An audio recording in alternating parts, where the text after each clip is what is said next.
Hey, Tactical Painter here. Welcome on out to the shop. Here coming from Soots Crafting here in my tiny little shop. And today we are going to be working on this Sierra pen kit.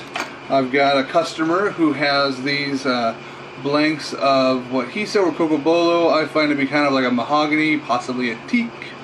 It's kind of hard to tell, but they're a mystery wood, but his grandfather gave them to him. And so we are going to turn those up. So without further ado, let's get it started. Okay, so for this Sierra kit, I have this leftover chunk of this mahogany or this teak that this customer wanted this pen made out of. He's going to be giving them away as gifts to his family members because they were wood that his grandfather or his father had given him. I'm going to have to ask him again because I have forgotten since he gave them to me a few weeks ago as to who it was that gave them to him. So they're real nice pieces. This is a leftover cut off that you can see the line there from where I marked it and cut it off already. But this is a leftover piece that is just, looks like it's just long enough for the tube that goes with it there. So I'm going to drill out this hole and we will see if it truly fits inside or not. So you can see there, it just looks like it's long enough all the way around to fit inside there. So we'll see what happens.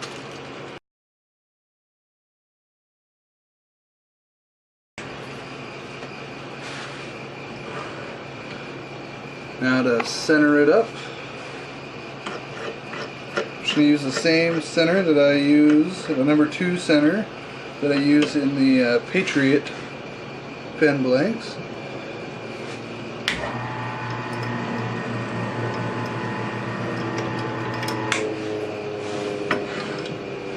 Because I'm also going to use the same 10.5mm drill bit. Because according to everything that I've read, 27/64, which is what you're supposed to use for a Sierra kit, is close enough in equivalence to a 10.5mm. There's only like a 1/100th or 90 thousandths of an inch difference between a 10.5mm and a 27/64. So that may just be close enough that this is going to pass through. So we will find out together.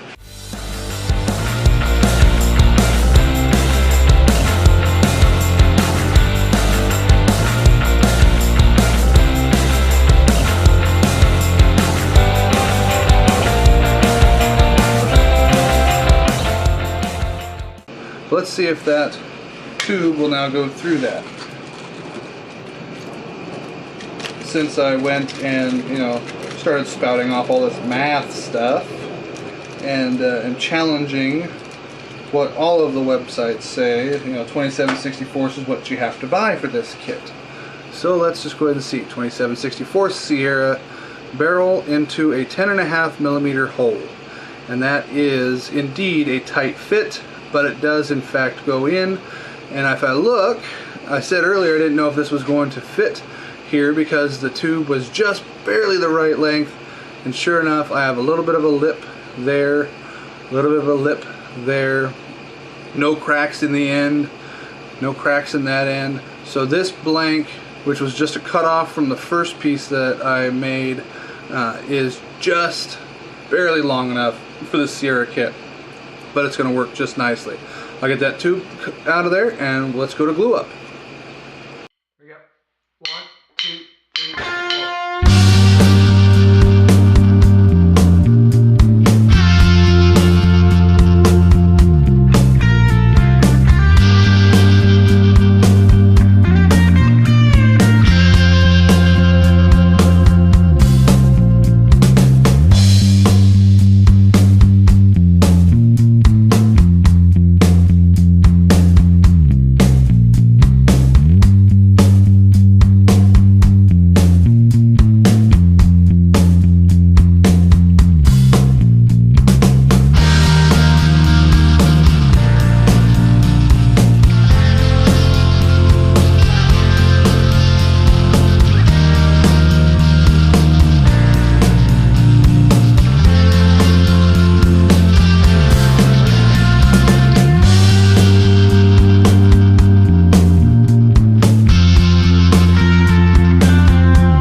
Alright, just clean up the workstation. I've got a little bit of a lip on both edges, but I'm going to get that down to the bushings with some 150 grit sandpaper as opposed to doing it with a scraper, because the wood is getting very thin at this point, and so I don't want to hit it with a blade anymore, just so that I don't catch and just splinter this into pieces. The bushings that are on here, I mean, it's just a very small step up from the piece that goes into the barrel up to this outside bushing. It's very, very thin, and so we are going to do the rest of it with sandpaper here.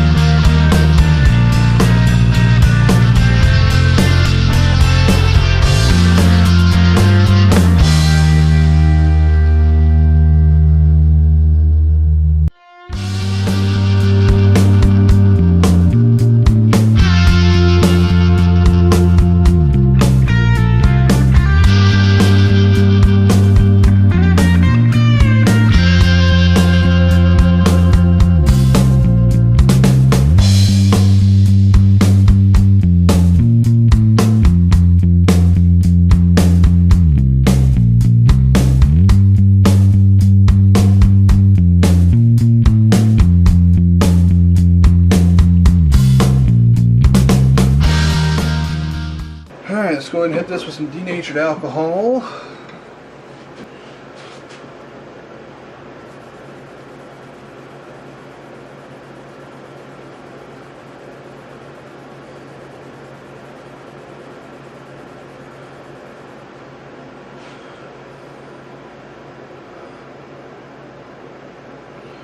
See, our customer was saying that this was Cocobolo when he gave me these pieces, and I said, you know, I don't think so. And given the look of that patch, there is not enough oils embedded in that for it to have been Cocobolo for as warm as I just got that wood. Because if it were Cocobolo, that would be just really dark and laden with oil, and it's just not. Very beautiful wood though. We'll wet it down again here. You can get a sneak preview of what it's going to look like. Alright, let's work on some polish.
Alright, so we got this Sierra pen kit here.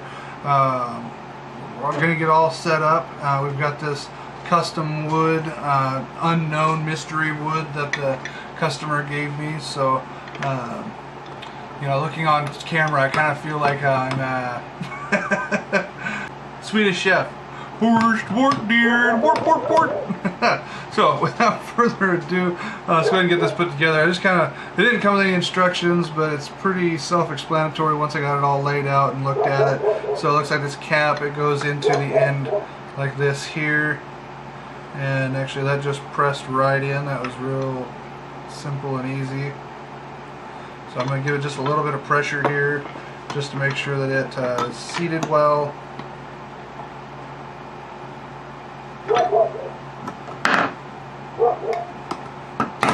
Okay, and then the ink and spring, put that down. Ink and spring, they go together. There's a small end and a fat end. I put the small end down to this end because it kind of seats it in place a little bit. You see that? Focus. There we go. Just kind of seats it in place and sticks there. That goes down inside. And then the transmission,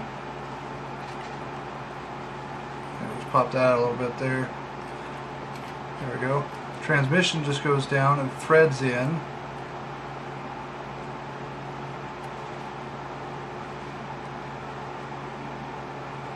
And then the cap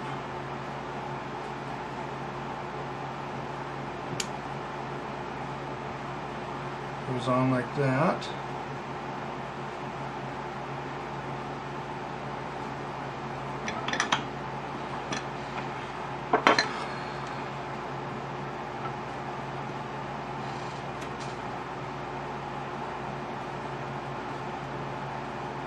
Be real careful with this because we've got a point end. We got a round end, so I don't want either of them to fly off. I'm just holding that in place, making sure I get my fingers pinched in the process.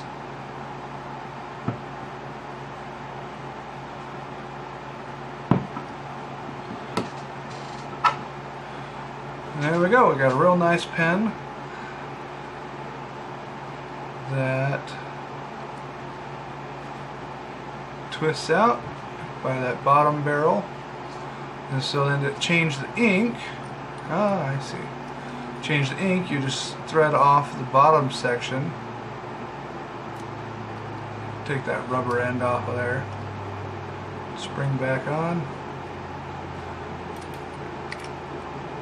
and that just threads on like so. Now I'll have to work that in a little bit. That'll work up. Pull it out a little bit. Maybe that'll do it. There we go. That's a little nicer. So that just twists. I just have to work that in. Oh, there we go. It's getting smoother. So I just got to work that in. That'll smooth up. But yeah, real nice pen. Especially even for that mystery wood that is. Actually looks quite nice. That gold really accents it. I think that gold is what really sets off that wood. Yeah. Yeah. See, sometimes mystery wood works out after all.